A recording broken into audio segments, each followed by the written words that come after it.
Hey Andrea, how are you going? I'm alright, thanks. How are you? Yeah, I'm good. How's everything been since our last visit? Yeah, well, it seems to have gotten a bit worse. Yeah. He's been drinking a lot more, and um Has I- he always drunk? yeah. Well, over the past few years, it's gotten so much worse since his dad died. But Yeah.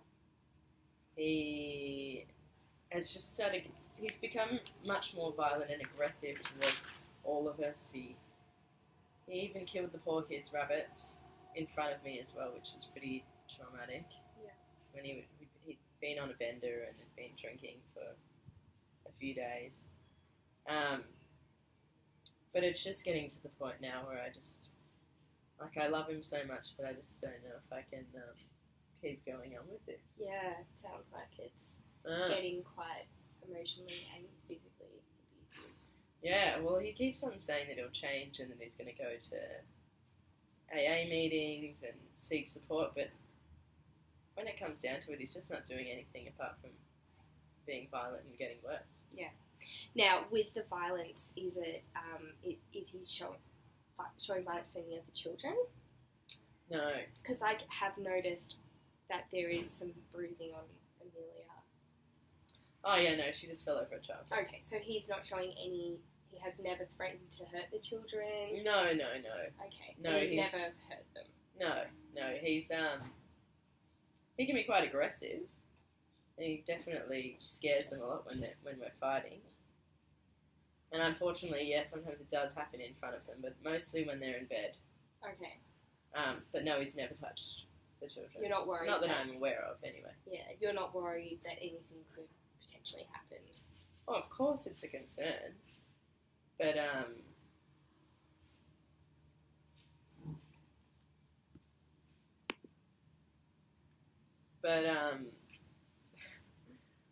I don't think that it would. If he ever touched the children, I'd be out in a flash. Yeah. Okay. Mm. Alright, and the drinking's gotten a lot worse. Yeah. Okay. So, in terms of the violence, is it, are you worried for your own safety on a regular basis? Well, before I kind of thought, maybe I'm doing the wrong thing, or yeah, he always made it seem like it was my fault. But when he killed the rabbit, I just thought, was that it's just gone a bit too far now. Yeah, was that after you had a fight, or? Well, it was about money, obviously. Yeah. He was saying that we can't afford to feed the children. Why are we affording to feed this rabbit? And then I was arguing, saying that, how much the children loved Fluffy. Sorry, Fluffy. But and then he just killed it in front of you. Then it was by awful. Strangling it, or how did he? He just picked it up and threw it. That would have been pretty traumatic to see. Mm. It wasn't in front of the children? No. Okay. No. Poor Amelia would have lost it. Okay. Yeah. So I promised the kids a new rabbit, and he seems to agree that that's the right thing, but... Okay. So the controlling behaviour is that, obviously physically, but he's controlling your money situation as well? Yeah, obviously, yeah, because I'm not making any money. So you don't have access to any of your own money? Well, we have a shared bank account. Shared banking. So everything that you own, he has access to? Yeah, and everything here, yeah. I have started putting a bit of money away in a different account, just as an emergency fund. Yeah, good. But he doesn't know about that, and if he did, he would be really angry, and I would hate to see what he'd do then.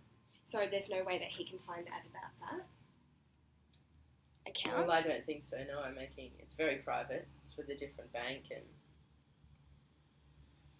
and I've been taking the money out and putting it in as cash.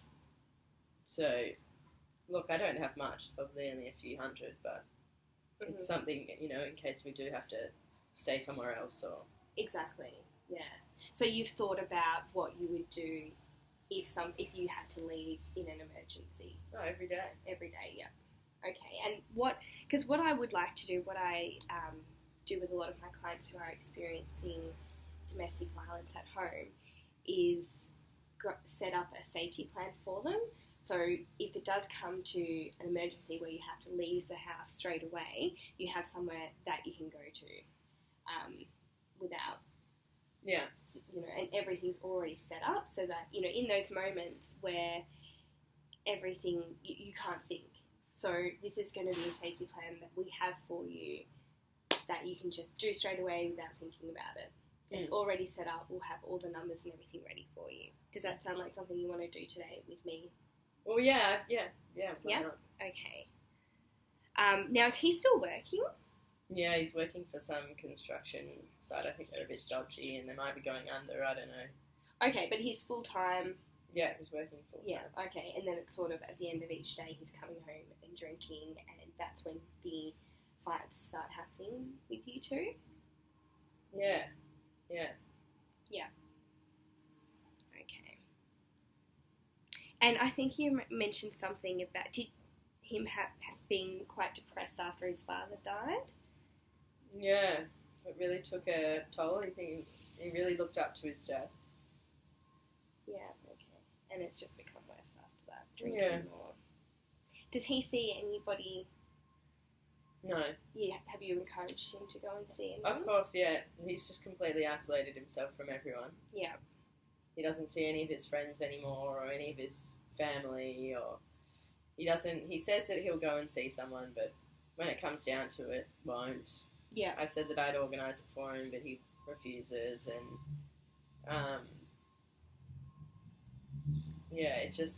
I definitely think that it would be beneficial, but he's just so stubborn, and he gets so aggressive and angry when I bring up that I think that he should see someone and that I think he's suffering from depression, but he just can't. He just says he doesn't have time and we don't have the money, and comes down to the money again. Well, and also he just doesn't want to. He doesn't think it's necessary. And I think you're not going to keep pushing it either, because then that's when the violence he starts again. Yeah, so it's just this vicious cycle of shit. Yeah. Mm. Okay.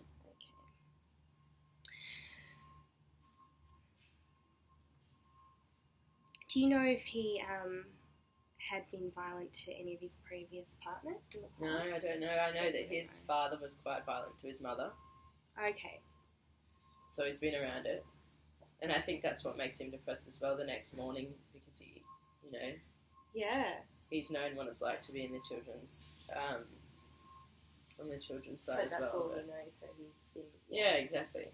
Yeah, that's hard. Okay, so what we should do now is start on a plan.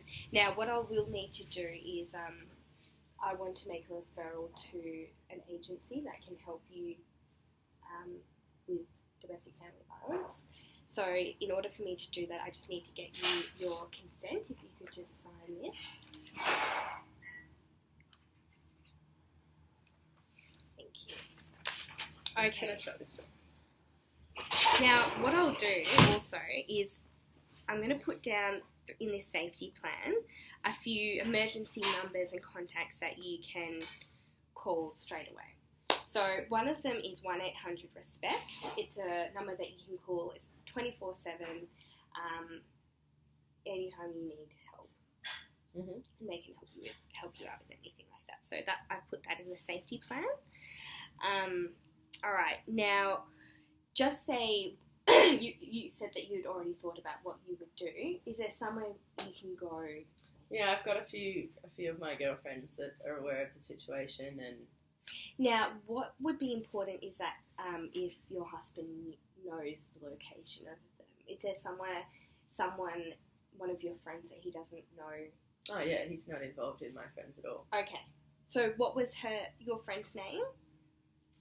Kerry. Kerry. And I'll just put her phone number. What's her phone number? 0434 Yep. 784 Yep. 164. And her address? 103 Seinfeld Street in Springfield. Is that near your house? How far is that? It's probably around a 15-minute drive, not far. Okay. Now, you have access to your own car? Yes. And does he have access to that? Or would he ever stop you having access to the car? No, I don't think so. No? Okay. Well, what I'll do is, just in case, maybe you're running out and you've forgotten to put petrol in the car, or maybe on that day you can't get to the car for whatever reason, I'm going to leave you with these taxi fare cards. It has $100 on it. So if you need to get out of the house and there's nowhere you can go, you can always use this taxi card. If you've got no way of getting to Kerry's house, you can use this taxi card. Yeah. It's got money on there. It's prepaid. So we can leave that with you in case you can't access the car. Okay, so Kerry's house, I've got her phone number and everything here. Driving, if not taxi. Mm-hmm. Now, will you be taking the children with you? Yes. Yeah? Okay.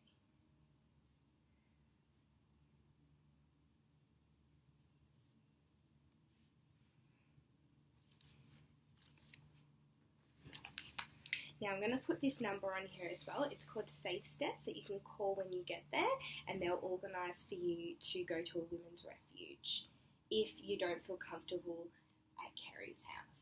Mm-hmm. It's a refuge that you can go with the two children. Mm-hmm. Okay, now we're also just wanting to organise. You said you were close with your mother? Yep. Is she aware of the... No. No, okay. I don't think she's oblivious to it. Yeah. Now, what were the names of your other girlfriends that were aware of the situation, or that you could have on as an emergency contact? Maybe Claire. Claire, okay. And her phone number? Well, I'll have to look it up. Okay, well, I can get that off you. 0478 Mm-hmm. 931 Mm-hmm. 721. Okay, great. All right. And I've put the numbers for the Family Violence Organisation, Safe Steps, down there for you as well. Yeah. Now, I also want to talk to you about having a bag prepared for when you need to leave. Mm-hmm. Ideally, we'd like to keep it in a place where your husband won't be able to find it, because if he did, he might know, have some idea of what Well, I can always is. put stuff in the nappy bag anyway. He doesn't check that? No. Okay. Bag, okay. But what about, like a bag with documents in it? So important documents like birth certificates, passports if you need, probably wouldn't need the passport, but birth certificates. Yeah. Yeah. So this bag will have the birth certificates, money. And where will we be hiding the bag? Is there somewhere in the house that we could put this bag with that? I could always leave it at Mum's house or something. Okay. But in the emergency, when you're going from yours to Kerry's house? I could leave it at Kerry's. Okay, so we're going to have a bag set up for you. So are we allowed to leave the important documents at Kerry's place? Can I ask her? Okay. Or otherwise I can just leave it in the study under the desk. Under the desk? Okay. He'd In the never look at meantime, it. under the desk in the study, which he doesn't. No. Okay. Okay.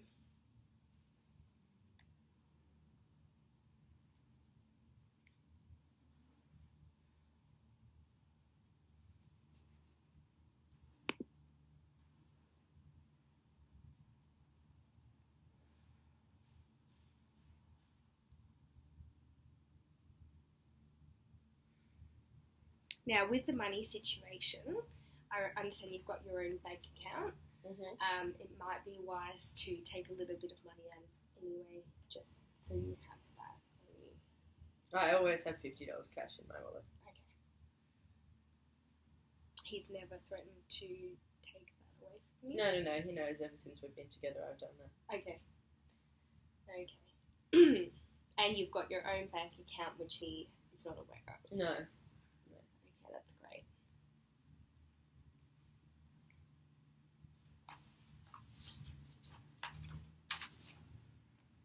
Now, I'm also going to put on here a website, the DVVIC, Domestic Violence Victoria website, if you're just needing any extra information.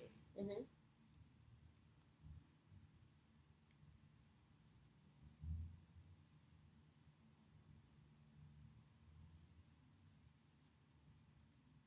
Now, is there any other valuables that you're concerned about? I know the bunny isn't around anymore. Do you have any other pets? Well, we have replaced Fluffy actually. And are you worried that he might also hurt? What's the other bunnies called? Rabby. Mm. And is there any concern that he will hurt Rabby? Or would you think that was just out of an act to hurt? No, I think it was more of a threat. It was a threatening kind of... Yeah. I'm not sure. Yeah. To be honest, it's just a rabbit, so... Well, yeah, but... Important for the that kids. Sort of, yeah, but that sort of behaviour is part of the abuse. Hurting, no. It's an form of emotional abuse. But if I had to leave the rabbit, Yeah, okay. Then you're okay with leaving the rabbit? Well, I wouldn't like to, but if I had to, if I didn't have a choice. Okay, so let's just say the rabbit will be left there. Is there anything else at home that we need to think about in the plan? I've got my grandmother's wedding ring, which is worth quite a bit of money. I use that as a bit of an insurance as well. Not that I'd sell it because he knows, because it's so important to me, and he knows that. So I'm concerned that maybe he would take that and use that against me. But I mostly wear it all the time anyway. So okay, so we don't need to think of that too much. Okay.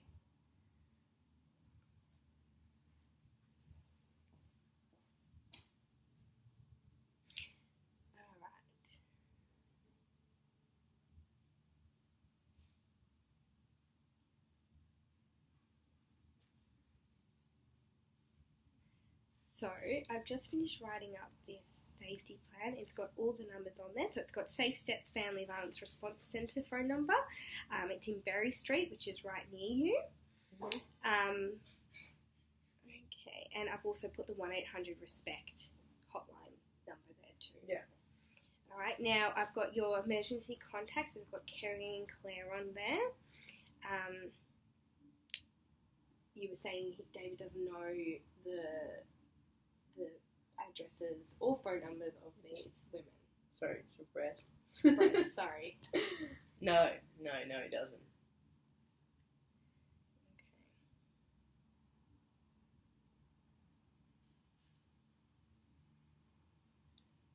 No, I've kept it very private after. Now, I'll just get quickly Claire's address. Mm-hmm. What's Claire's address? 21 Framer Street, Brunswick. Okay. And the same deal with Claire, you'd be able to get your own. This is in case for some reason. I couldn't say. Yeah, so it's a backup plan, I guess. Yeah. But it is also important to let Claire know that you may be. Yeah. Yeah.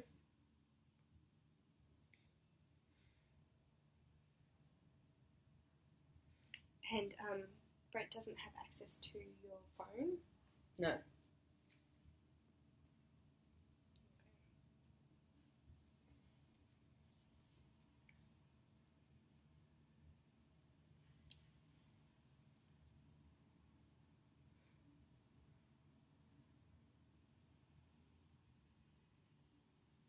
Okay.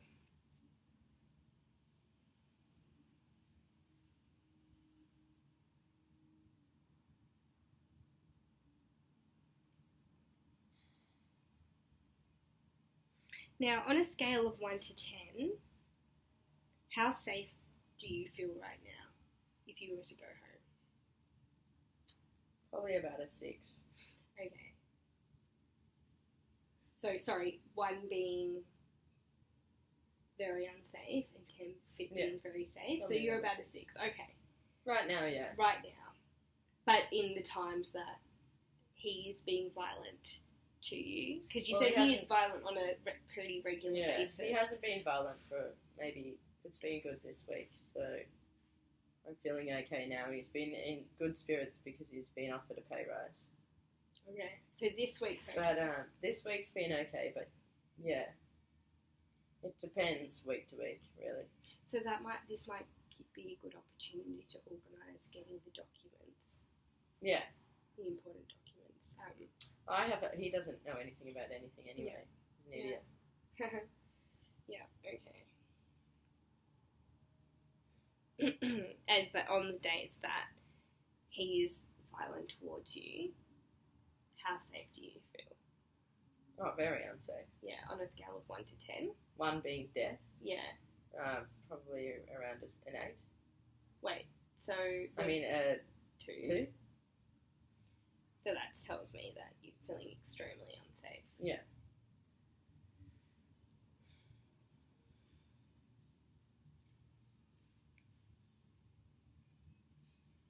Now this, I'm going to give you this, I'm going to photocopy one for myself, but this safety plan I'm going to give you will need to be kept in a safe spot, in a private place, which he won't find it. Mm-hmm. Do you have anywhere that you can keep it? Yeah. Where will you be keeping it? I'll put it in my bag with my... He doesn't go through your handbag? No, I'll put it in my bag with my clothes. Okay. That I packed. In the study. Yeah. Cool. In the bag. It's also a good idea that both Kerry and Claire have a copy of this. Yeah. Okay.